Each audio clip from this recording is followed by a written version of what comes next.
Hello there, Bick Benedict here. We're playing Gears of War 4 on Inconceivable difficulty. This is my guide and walkthrough. We're currently on Act 1-0. It is the prologue, and it is entitled Remembrance. So, Inconceivable difficulty is among a host of extra features that the Coalition added sometime within, I think, a year of the game's coming out. And well, first of all, I have a couple of things to relate during this, but I just wanted to mention that Microsoft they were really nice to me about refunding my money because I was and I still kind of am having some issues with this game crashing the instant I load it. It instantly crashes when the splash screen hits. I just double click the game, the splash screen appears, and then it just crashes. So I've gone through a couple of troubleshooting steps, and I believe I've fixed the problem, but I'm hoping that it still is not going to keep persisting. But you never know. You never know. But I was under the impression that the Ultimate Edition was a different version than the standard version, because the standard version was the one that came out in October of 2016. So I purchased the Ultimate Edition thinking that that it was a different version that perhaps would be more stable, and it turned out it's the same game. It's equally as unstable. But if you don't mind getting hit behind cover when you're just minding your own business, then this chapter is not going to bother you too much. This chapter is not. This chapter does not represent inconceivable difficulty, guys. This chapter, if it's not broken, then there's some bizarre reason why it works the way that it does, and I will probably never find out what that reason is. But you can be sitting behind cover, minding your own business. Sometimes you can even have the height advantage of enemies.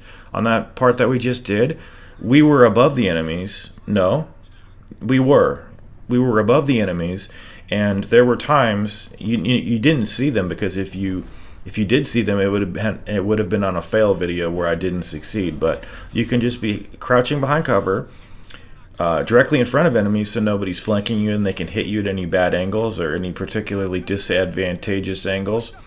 And not even be firing, just crouching behind cover, and you can get killed. And that's going to happen on every sequence over here. So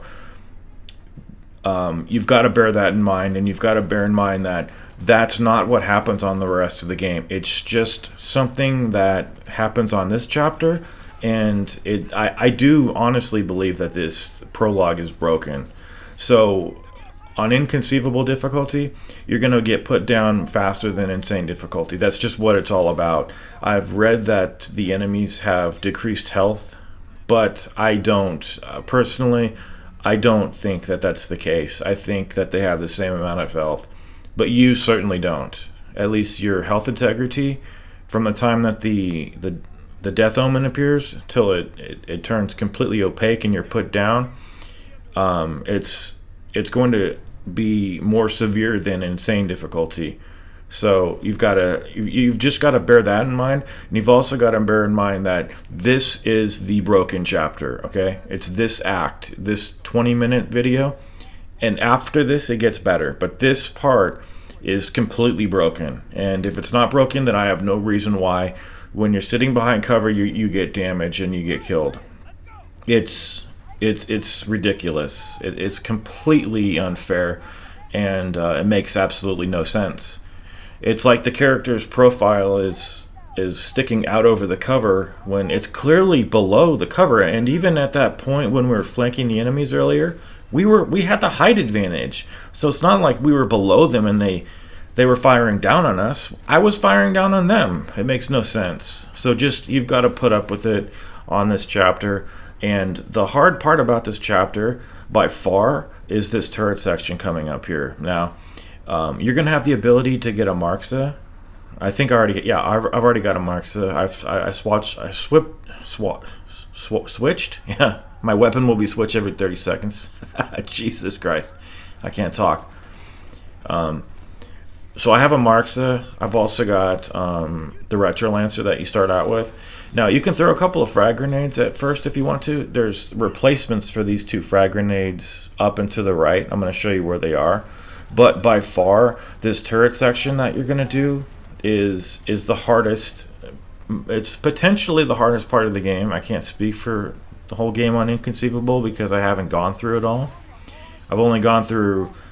I haven't completed the first act. I'm venturing to do this because I really enjoy Gears of War, and I find the mechanics to be, and the frame rate is just spectacular. So the turret section, guys, it's gonna fucking drive you crazy. It's so horrible. You've got guys that are they're gonna be charging you, laying a single finger on you and killing you. I love when people do that in this game. They just come up to you, touch you with one little finger, and you're dead, and you have no retaliation. But once you enter the code in the security panel over here, then you're going to do the turret section. Now, staying on the turret at first, there's not much jeopardy at all. So what you're going to be doing is firing at that exploding barrel to knock down that balcony that guy was on, and then enemies are going to be coming from the right, and then enemies are going to be coming from the left. But the problem is, when you're moving from left to right, you're not going to be able to kill everybody. So even though like the game is telling you to go to the right, you're probably going to have enemies still to the left and vice versa.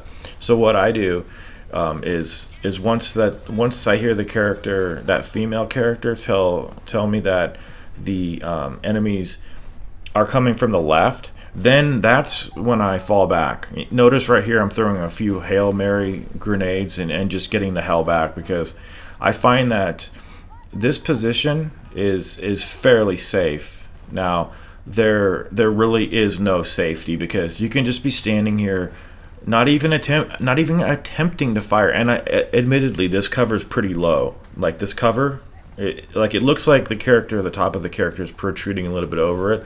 But I'm telling you guys, it doesn't matter where you stand. But I do know one thing: if you stay in the turret, it's impossible to win. You cannot stay on the turret the entire time. There's absolutely no chance you'll win. So what I do is this is the third time I've done this now, guys. The first time I thought it was virtually impossible. The second time it was a little bit more tolerable because I understood how unfair and broken it was. But the main thing that's killing you see these guys in the background, and see these guys. Look at the balls on these guys. They will come right up to you, even way back here. But it's the guys with the Marxas in the back. They'll one-shot you. No hesitation, they'll one-shot you. So proximity to enemies over here is a death sentence. Even standing back here doing nothing but just cowering is a death sentence too sometimes. It's completely broken, guys. But I did find that standing back here has even if it's not the best place to be, I think it's a fairly safe place to be, because enemies, when they charge you, at least you'll have time to react, and they're not just going to vault over the cover by the turret and give you that little B button prompt that you can barely react to because it's less than a second on the screen. It's horrible. It's downright horrible. But if you hang back here, then your teammates are going to help you finish off that fight, and you're going to get a checkpoint. But this chapter, guys, again, it doesn't represent inconceivable difficulty. I'm sure down the road there's going to be a lot of difficult parts, maybe some that are even more difficult in that turret section, because I remember the motorbike section being really hard on insane difficulty. But that turret section is ridiculously hard. It's not even funny. Anyway, now you're switched to a different character over here. There's going to be 2 wretches to kill, and you're only responsible for killing 2 grubs. Now I stay back here and take out the wretches with the shotgun, and then back here you're really safe. Now these guys have the hammer burst, so if you want to switch your either of your 2 primary weapons for the hammer burst, it's your choice. This is a long checkpoint too, and doing things like this is very dangerous. I personally feel you should have full iframe immunity during that, because you don't always get a chance to do that. And see, there's also another couple of grubs up there to the left. You don't have to kill them, because if you rush forward, you're going to trigger a cutscene. But you don't get a checkpoint. You don't get a checkpoint until you put that corpser down with the Hammer of Dawn. So what you need to do is come back here and just use the SWAT turn from cover to cover, and get over here to the far left. And I'm going to show you a trick that you can do to aim over your left shoulder. So what you do to aim over your left shoulder outside of cover is to go up to cover, aim over your left shoulder, and then move the left analog stick away from the cover so that you're withdrawing from the cover, and then you can walk around while you're aiming over the left shoulder like I'm doing now. However, if you switch guns, if you do a manual or automatic reload, or if you interact with any part of the environment, or of course if you drop your aim, they're going to switch you back to the default over the right shoulder. So that's the only way you can walk around while preserving your aim over the left shoulder. Now, you might notice that I was accidentally shooting my team. I had a hard time locating my targets over here because of the hecticness. But the game wants you to go into that van where the Hammer of Dawn is. This whole convoy got blown down the street, and the drill sergeant wants you to pick up the Hammer of Dawn. And once you've picked this up, then you're going to be firing it at the corpser. Now, getting to that van and picking it out of the back of it, and it's not even picking it out of it. You've got to stand there, hold the X button down until it confirms that you want to pick it up. And during that whole process, since this is on inconceivable difficulty, it's not inconceivable that you might get put down very quickly. So you don't get a checkpoint yet, but make sure, what I was trying to stress there is make sure you've killed all of those enemies before you go up to the van. Now you might notice that we've had a couple wretches spawn over here. Some Reavers are flying around. There's also a boom shot over here, which is it's not my favorite weapon in the game, but it's I guess it beats the hammer burst for this point now. So we're gonna switch back to the Hammer of Dawn, and then do a final burst of fire at the corpser. Any sign of danger, just back off, withdraw from cover, and in a few moments you're going to get yourself a checkpoint. Now, if you don't keep the boom shot held in a weapon slot, when you respawn after a death, it's going to be gone. So the only way to get another one is to pick up one from the boomers. Now here's the checkpoint. They're going to tell you right away to use the Hammer of Dawn. I'm not sure why they insist that you use the Hammer of Dawn just to clear these guys, but don't listen to them unless you want to, of course, but just do so at your own risk. I find that hanging back here using the Retro Lancer is more safe. We are, of course, going to have to use the Hammer of Dawn once the Reavers appear and then the Corpser appears for a final time. But using the Hammer of Dawn is really risky, because you have to you've got to hold the trigger down for quite a while and get a really steady line of sight so that it actually can charge up. And of course, you have to be somewhere where you have no roof over your head. So what this is just like it says in the top left. You're defending the House of the Sovereigns. All the boomers are going to be coming up the steps, and eventually you're going to have these Reavers coming down, and then that's the point at which you need to use the Hammer of Dawn. I think from memory, I think you can you don't need to use the Hammer of Dawn on the Reavers, but it's going to kill them the quickest, so you might as well. So you notice that I'm going back here behind the columns for the safest course of action. Now, the splash of grenades and the projectiles from the Reaver, they are incredibly unfair for the player. And, I mean, incredibly. I was used to the Uncharted projectiles, where, at least in Uncharted 1 through 3, where the grenades were very fair, like beyond fair. They were biased towards the player, which is how it should be, because that, they're hard to dodge. They force you out of cover. But when you're doing this, just be extremely careful about any sudden movements, any attention that he directs your way. And then here's another checkpoint. And you switch to a different character. Now you're a medic, and the captain is going to tell you that what's the dude's name? I don't know. I forget his name. I knew it a moment ago. Anyway, I wanted to point out the position of a bolt-stock pistol over here. You can pick this up and replace it with the snub if you want to. There's also a Lancer to get some more ammo. You already start out with the Lancer, so I really love the Lancer. So you're going to be coming up the stairs up here, and then once you saw through the wood up here with the Lancer's chainsaw, then you're going to get yourself in another checkpoint.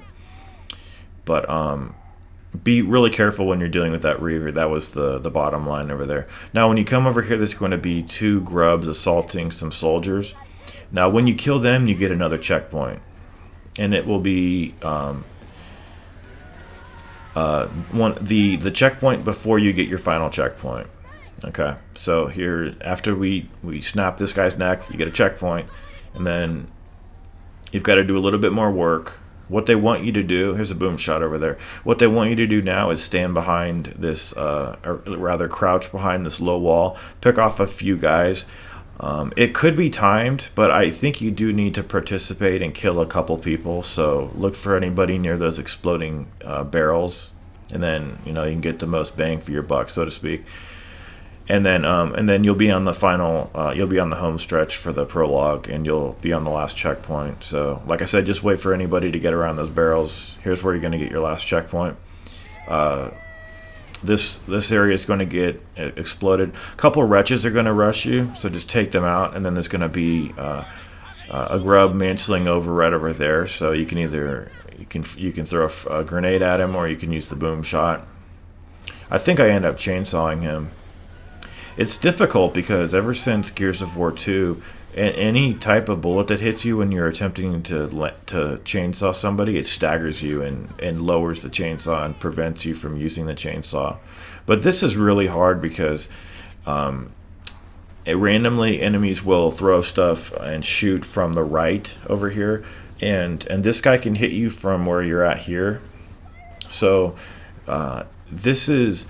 You've just got to realize if you're going to go for the Inconceivable achievement, because there is one, I checked, and it's unlocked from the outset too. So I'm just really hoping that the problems that I have of the splash screen crashing don't persist, and I'll have to troubleshoot it. But But in the next video, I want to mention the humanity that Microsoft just gave me, because I always had this bad perception of them, but I just got my $60 back, and they were really kind about it, and they had the decency to refund me because I was mistaken about it. But when you're sidling along cover like that, if you hold A, you can go faster.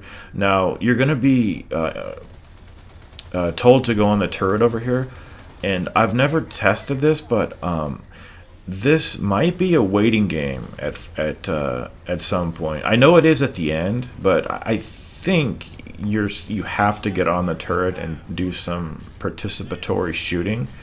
But once the broom axe shows up, then that's when I get the hell off and I go back over here behind this blue box and just wait it out, because at this point it becomes a waiting game. I think once that signal disappears from over the turret, I think that's when it becomes a waiting game, and then all you've got to do is just watch all the beauty of everything going on in the distance. It's an incredible game. It's absolutely incredible, but I wish it was a little bit more stable. So we could talk about that in future videos. But anyway, guys, that's been the prologue. Don't let it put you off, but I've realized that it's incredibly difficult and very unfair and borderline broken, if not more than borderline, but absolutely and just fundamentally, without question, broken. Take care.